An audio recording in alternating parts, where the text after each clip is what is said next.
Assalamualaikum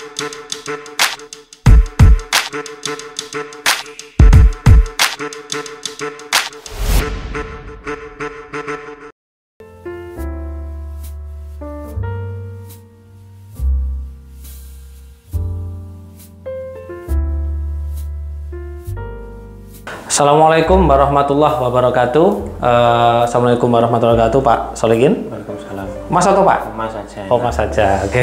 Rahayu, rahayu, rahayu. Om Swastiastu. Salam, assalamualaikum, salam sejahtera untuk kita semuanya. Oke, alhamdulillah pada pagi hari ini kita bisa menyapa teman-teman di luar sana, teman-teman RK dan teman-teman seluruh Indonesia tentunya. Bagaimana kabarnya pada pagi hari ini, teman-teman? Sehat. Oke, harus selalu sehat ya.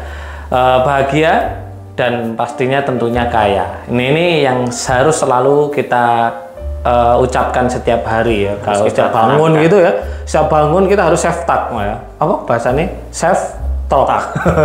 Bahasa Inggrisnya CL gitu. Yeah. Self talk ya, saya kaya, saya bahagia, saya damai, saya punya A, punya B. Sehat. Ya sehat ya itu. Oke teman-teman, pada kesempatan hari ini ya, hari ini kita akan membicarakan tentang RK Budi ya, RK Budi ya. Tapi sebelum kita membicarakan RK Budi,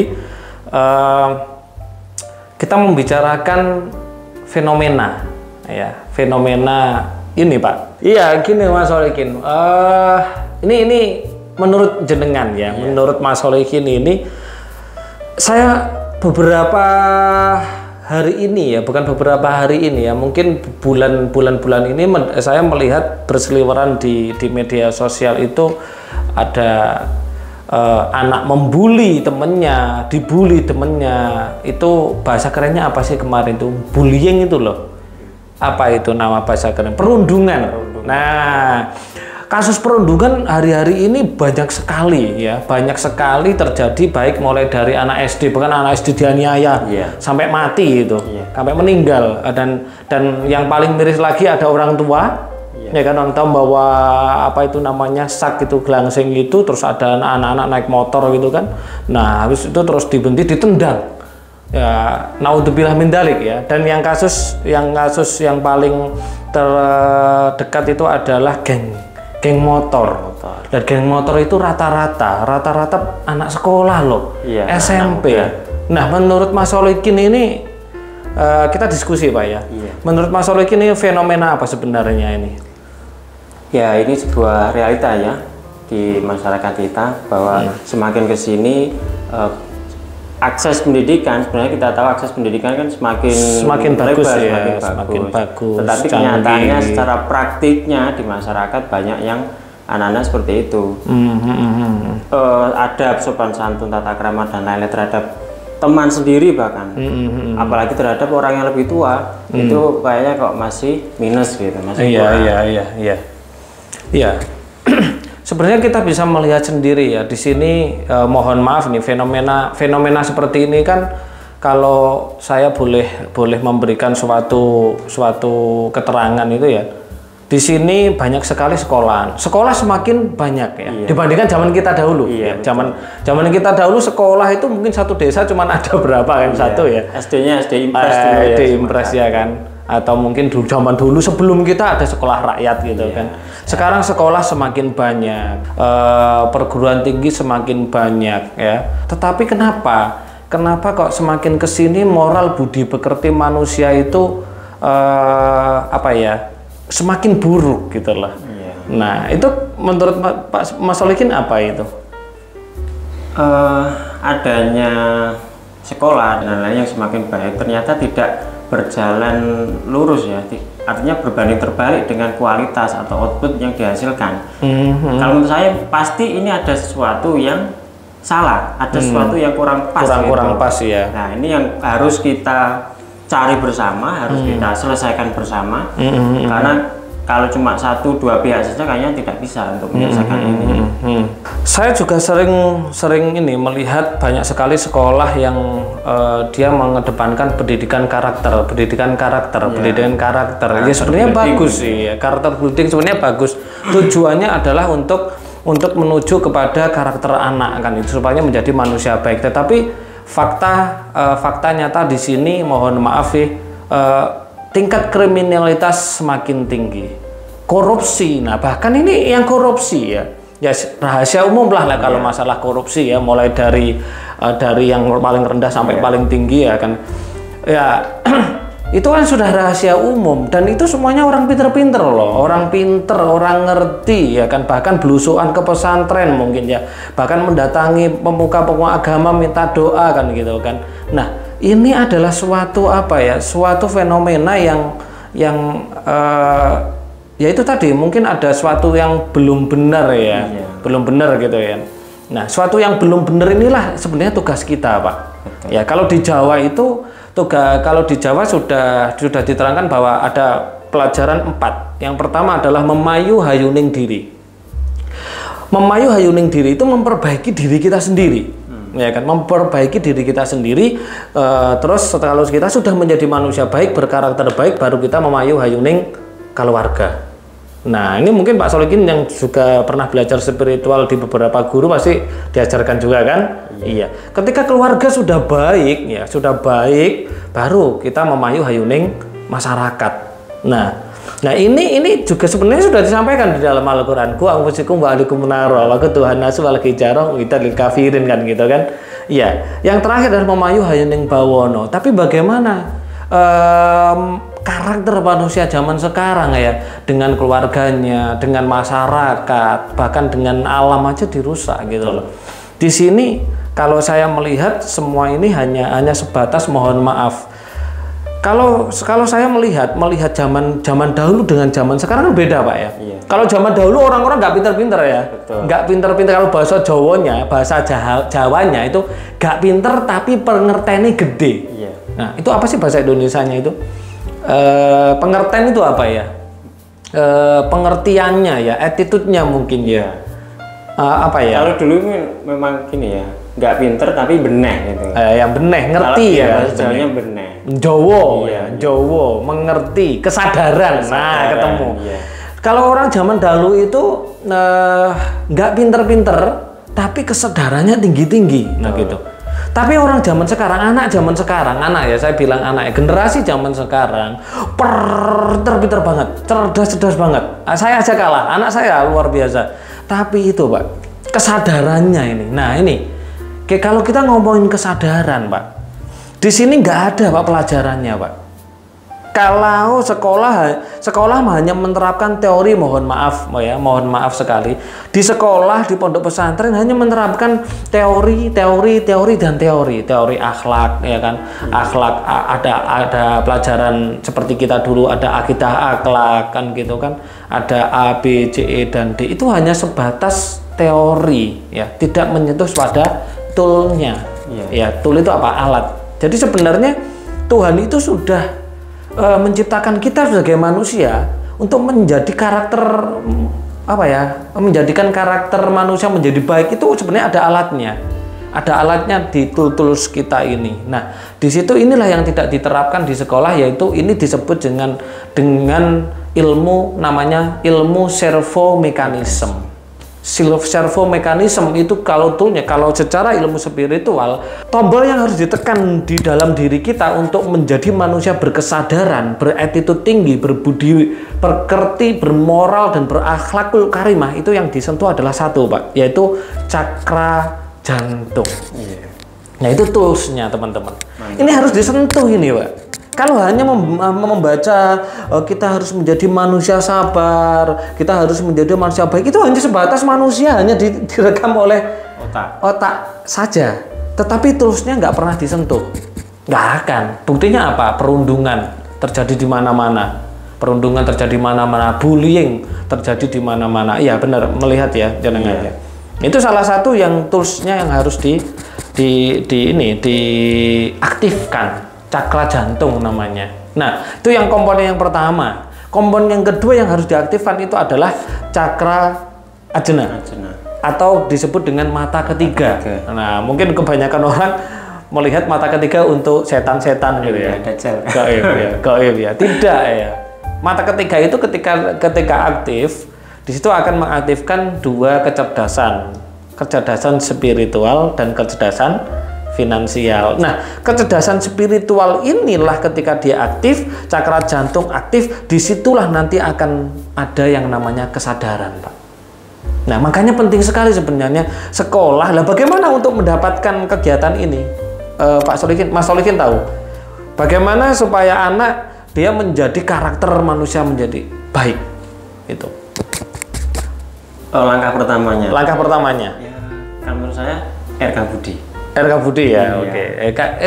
RK Budi. Sebenarnya langkah pertamanya adalah gimana? Meditasi, Pak. Meditasi kan kalau guru-gurunya enggak. Ya, kalau nggak tahu ilmunya, kalau nggak tahu ilmunya cuma hanya meditasi ya jadinya nanti nggak ada hasilnya, nggak ada efeknya, nggak ada hasilnya. Semuanya harus ada ilmunya. Setidaknya kalau bahasa umumnya meditasi. Nah, meditasi yang ada efeknya kepada dua komponen ini tadi, cakra jantung sama cakra ajna atau mata ketiga ya di RK Budi. Di RK Budi itu karakter buildingnya untuk membentuk manusia yang berkarakter, generasi berkarakter itu dengan menggunakan metode servomekanisme mengaktifkan dua cakra.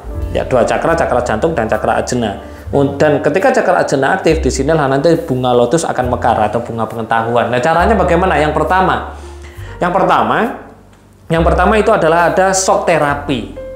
Pak Soikin pernah di shock terapi enggak? Enggak pernah ya? Belum. Jangan belum, kan orang zaman dulu. Iya. Mungkin Mas Ucup yang perlu di shock terapi. Shock terapi itu adalah kenapa sih sebelum kita mengaktifkan toolsnya kesadaran di dalam generasi anak-anak ini, kita harus memberikan shock terapi. Ya, shock terapi adalah sebuah teknik untuk penyadaran awal. Jadi saraf-saraf yang ada mulai dari otak sampai seluruh tubuh ini di-shock dulu, Pak. Dikagetkan dulu, disokkan dulu kembali ke masa lalu. Jadi anak-anak ini diajak ke masa lalu, Pak. Diajak ke dimensi masa lalu supaya apa? Supaya dia melihat susahnya, payahnya orang tua, susahnya hidup dan lain-lain. Jadi diajak flashback melalui dulu gimana betul itu. Supaya dia sadar. Jadi itu adalah langkah awal untuk membentuk, yaitu apa? Shock terapi dulu. Jadi anak-anak teman-teman nanti yang mengikuti RK Budi pertama akan di shock terapi, ya di shock terapi. Ya bisa sampai apa ya? Mungkin ya shock ya. Ya nggak apa-apa. Minim nangis ya. Di shock terapi. Setelah shock terapi di situ baru dihilangkan hormon malasnya. Hormon malas ini kan kalau di dalam orang dewasa ketika kita airkan disebut dengan hormon partikel api atau hormon kesetresan. Nah, ini bahaya kalau anak-anak zaman sekarang ini hormon kesetresannya dibiarkan saat ini. Ya jadinya ya kayak fenomena yang baru-barusan tadi, ada perundungan, ada bullying, attitude-nya nggak bagus dan macam-macam. Ya itu. Pelepasan partikel kemalasan itu tetap partikel api, baru direprogramming alam bawah sana, diprogram ulang kehidupan kedepannya seperti apa. Nah itu seperti itu. Nah itu Pak, menarik banget Pak. Jadi yang namanya pembangunan karakter building, namanya karakter building itu betul-betul kalau kita RK Budi dari luar juga dari dalamnya juga ya. Iya. Luar dalamnya kita bangun. Betul. Saya mengambil filosofi kalau untuk RK Budi ini, filosofi saya itu adalah telur, Pak. Telur itu kalau dia pecah dari dalam, Pak, kehidupan besar akan terjadi, terbangun. Iya. Itu kalau telur loh. Nah, karena yang kita di sini bukan teori gitu loh. Kita praktek, beda dengan yang ada di sekolah, beda yang ada di akademisi. Mereka hanya praktek, membaca buku tentang karakter A, karakter B, karangan A, karangan B. Enggak, itu namanya pecah dari luar. Nah, kalau telur dipecah dari luar, Pak, kehidupan dalam mati, Pak. Ketika kehidupan dalam mati, banyak sekali loh saya melihat seorang guru-guru itu ketika menjelaskan tentang akidah akhlak itu ya, jangan gibah kan gitu kan. Jangan gibah, jangan ngerasani, jangan korupsi ya. Kalau kita ngomongin jangan munculnya malah karena otak alam bawah sadar ini tidak menerima kata jangan. Kata yang tidak ada subjeknya itu tidak diterima oleh alam bawah sadar. Ketika seorang guru, seorang ustadz, seorang pendidik ngomong jangan nakal, nah di situ nanti yang diterima oleh alam bawah sadarnya nakalnya. Iya, jadi ibaratnya itu tuh filosofi telur ya. Filosofi telur. Tapi kalau RKBE filosofinya adalah ulat kepompong kupu-kupu. Jadi kalau beda lagi ya. Beda lagi. Kalau RK Budi itu filosofinya yang saya ambil untuk menciptakan RK Budi ini adalah telur tadi. Kalau telur dipecah dari luar, kehidupan dalam mati. Nah, itu. Ya mungkin yang ada saat ini, pendidikan saat ini menyentuh tool, tapi tool yang luar saja. Nah, bisa baca, bisa nulis dan lain-lain, tapi tool yang dalam itu mungkin belum disentuh. Berarti benar katanya Gus Dur berarti? Iya. Apa itu yang katanya Gus Dur tadi? Jo pinter dongeng nulis lan moco. Tapi belajaro hakikat marifat dan uga ya itulah ya itu pesannya Gus Dur loh. Nah itu seperti itu sekian banyak yang namanya pelajaran-pelajaran itu hanya sebatas teori-teori, tapi RK Budi ini bener-bener praktek Pak. Praktek hanya sekitar 4 jam, 3 sampai 4 jam. Jadi langsung bisa menjadi seorang berkesadaran lah. Ketika semakin banyak generasi berkesadaran, disinilah yang akan menjadi negara maju. Karena apa? Kunci sukses itu cuma ada 3 saja. Ya. Kunci sukses itu cuma ada 3 saja. Yang pertama adalah skill. Ya kan, skill ya kita tahu sendirilah bagaimana sekolah kita kan tidak sama sekali tidak menyentuh tentang skill baik ya, hard skill maupun soft skill. Iya, baik hard skill, soft skill sama sekali ya kan. Iya, karena ya yang kedua attitude Pak. Sikap ya. Iya. Budi pekerti, moral, sikap, sifat. Ini hanya sebatas teori. Makanya kenapa banyak sekali pengangguran.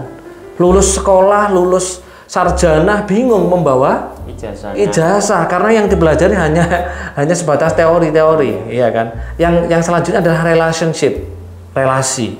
Nah, ini kuncinya. Nah, ketika anak mengikuti RK Budi di sini, ini dapat semua, Pak. Kenapa bisa dapat? 1, skill. Skill itu muncul ketika kecerdasan finansialnya dia aktif. Kecerdasan spiritualnya dia aktif. Otomatis dia akan kreatif.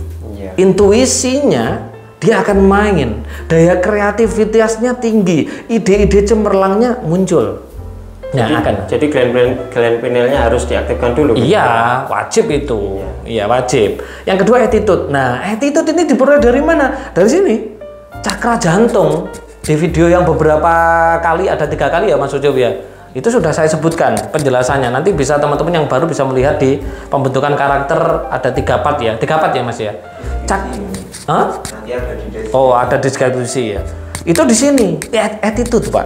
Karena attitude itu butuh ditombol gini loh. Butuh dibuka Pak, bukan diberikan. No, ini buku pelajaran no. Itu hanya sebatas di sini saja, bukan di sini. Nah, yang terakhir apa? Relasi. Ketika kita sudah punya skill, attitude kita bagus, pasti kita diterima oleh semua orang. Nah, kalau seperti anak-anak perundungan tadi, anak-anak yang menganiaya orang tua di pinggir jalan tadi, terus gangsteran tadi, ngapain juga? Ini peran pelajaran akhlak moral Bu Gedinya di mana? Tetapi sayangnya di sini hanya dibahas oknum dan oknum. Ya memang oknum, tetapi peran pelajaran membentuk karakternya di mana gitu loh. Nah itu deh. RK ini kita ngomongin apa ya? Ini curhat, bukan curhat ya. Apa ya? Curahan hati, tangisan seorang anak bangsa karena melihat fenomena di luar sana. Nah, ini sebenarnya tugas kita semua. Tapi melihat fenomena yang sangat-sangat luar biasa ini dan harus ada solusi, dan kita berusaha berikhtiar ya memberikan solusi berupa apa? RK Budi. Tapi ini perlu diketahui loh Pak. Apa? Kalau RK Budi ini harus sifatnya komprehensif. Jadi yang di RK itu yang disentuh tool dalamnya bukan hanya siswanya, tapi guru-gurunya atau para pendidiknya tentunya harus mengikuti juga. Ya, Ya kalau bisa sih sebenarnya. Ya nanti siswanya sudah bagus, sudah berkesadaran, yang ngajar belum lah kan. Iya. Juga. Ya setidaknya kalau gurunya belum supaya nanti malu melihat anaknya berkesadaran kan gitu. Iya. Karena menjadi seorang guru itu belum tentu pendidik, tapi kalau pendidik pasti seorang guru. Nah, itu seperti itu. Nah, itu sih ya itulah ikhtiar kita yang kita bisa memberikan kepada negara kita, yaitu bentuk RK Budi. Ya, RK Budi namanya, pembentukan karakter melalui komponen yang sudah diciptakan oleh Tuhan di dalam diri manusia, yaitu ada gland pineal, ada cakra jantung dan lain-lain. Ini sebenarnya kalau dibahas secara kesehatan juga bisa, Pak. Secara fisika kuantum juga bisa, tapi terlalu panjang. Nanti kita bisa ngobrol-ngobrol lagi. Saya rasa Pak, kita sebagai seorang anak bangsa yang melihat gerah dengan kelakuan generasi zaman sekarang ini, ya apalagi kita melihat TPQ sudah jarang sekali ya, anak-anak kecil doang. Makanya kita membuat program TPQ, percepatan untuk Al-Quran kembali kepada. Ya, kalau saya pernah melihat ceramahnya Gus Mus itu, agama sudah kehilangan ruhnya.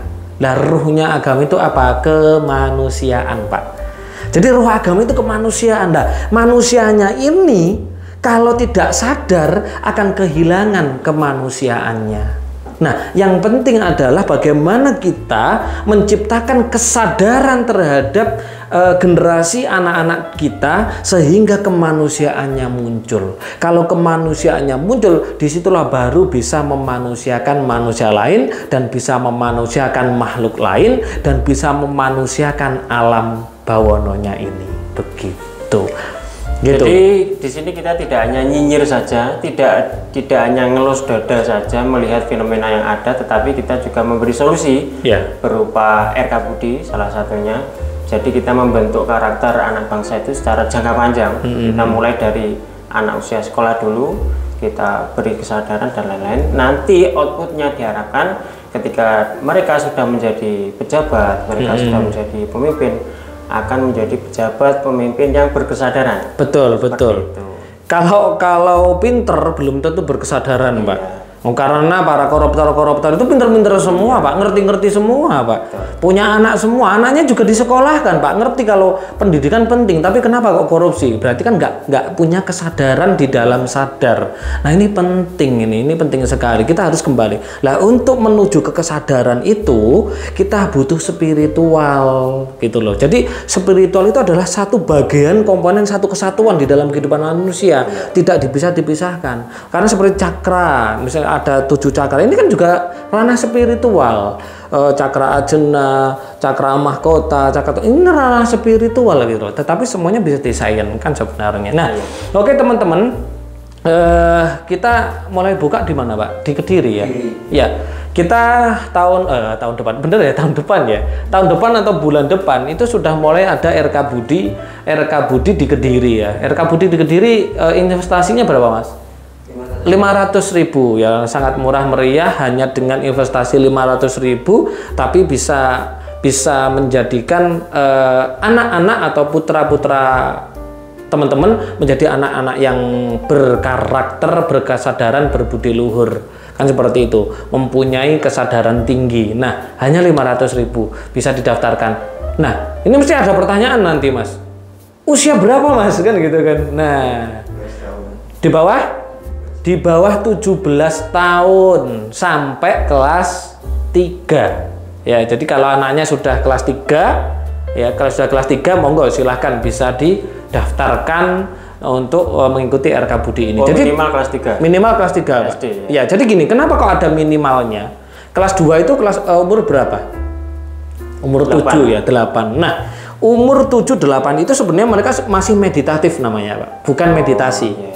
Ya, meditatif itu adalah seperti kalau anaknya Mas Solikin itu, si Azam itu, dia kan bisa melihat ini HP jadi motor-motoran, ya kan, wajah dia langsung otak alam bawah sadarnya, itu namanya meditatif. Kondisi meditatif. Iya, kondisi. Jadi setiap hari, every day, every time, every jam itu dia selalu meditatif. Disitulah namanya perkembangan. Makanya yang boleh mengikuti RK Budi ini kalau sudah 9 tahun ke atas. Nah, di situ. Karena apa? Di sini nanti daya meditatifnya sudah mulai berkurang, nalarnya masuk. Nah, ketika sudah mulai nalar masuk, sudah mengenal baik benar, sudah mengenal salah benar, baik buruk, disinilah yang bahaya. Nah, karena akan ketika sudah diberitahu tangan kanan tangan baik, tangan kiri, tangan jelek, lah di sini. Ini sama-sama tangan loh. Iya. Kok ini kok dijelekkan loh? Ini saya sering melihat, ayo tangan yang baik. Semuanya. Kalau kita pergi ke Amerika semua tangan baik-baik. Iya. Kalau kita sudah punya penilaian seperti itu, disitulah sudah mulai ada masalah sebenarnya. Iya. Karena ada jelek, ada buruk, ya kan, ada salah, ada benar. Makanya sudah mulai langsung ketika meditatifnya mulai berkurang, ini harus mulai diajari dengan cara meditasi. Tapi meditasi tidak sembarangan meditasi, tapi meditasi yang mengaktifkan komponen-komponen tools kesadaran, kecerdasan, moral budi yang sudah diberikan oleh Tuhan. Begitu, Pak. Jadi menarik ya, kembali ke ajaran leluhur kita dulu. Betul, kita kembali kepada ajaran leluhur kita dulu. Bukan animisme atau dinamisme, bukan, tapi ajaran untuk berkesadaran. Nah, itu Pak, menarik ya Pak ya. Ya, jadi sangat menarik, teman-teman yang sudah ber-RK bisa dirasakan bagaimana kalau sudah RK bagaimana tenang kan, bahagia, rezeki ngalir. Bagaimana kalau anak-anak Anda juga seperti itu gitu loh. Makanya teman-teman daftarkan anak-anaknya RK Budi ya Mas ya. Pertama kali diadakan di Kediri. Bukan pertama sih sebenarnya, saya sudah sering ke sekolah-sekolah, diundang sekolah-sekolah sih sebenarnya ya. Sampai di Blora itu saya diundang, di sekolah alam di Blora itu saya pernah diundang itu ya, untuk meng-RK para siswanya. Oke teman-teman, itu yang bisa saya sampaikan. Saya rasa ini sangat-sangat menarik. Jadi kalau kita ngomongin membentuk negara maju, negara mercusuar dunia, termasuk spiritual harus kembali untuk Nusantara Jaya. Kalau kita tidak bergerak untuk anak-anak kita, sama juga dengan bohong. Jadi kita komplit Pak sekarang ini. Kita sudah mulai ke generasi, kita menggarap untuk bahasanya, ya kan, international language-nya, ya kan. Terus akhlaknya, kalau bukan akhlaknya, Al-Qur'annya ya, untuk muslimnya, dan RK-nya. Dan RK ini spiritualnya, dan ada spiritualnya yaitu di RK Ruh. Kita komplit Pak. Pekerja kita ini sebenarnya sudah komplit, tinggal kita go saja. Iya kan? Oke, itu yang bisa saya sampaikan teman-teman. Jika ada kesalahan dalam kata baik dari saya dan Mas Solihin, mohon dimaafkan. Kebenaran hak milik Tuhan semesta alam. Saya akhirul kalam. Assalamualaikum warahmatullahi wabarakatuh. Rahayu, rahayu, rahayu. Santi, santi, santi Om. Salam, assalamualaikum, salam sejahtera untuk kita semuanya.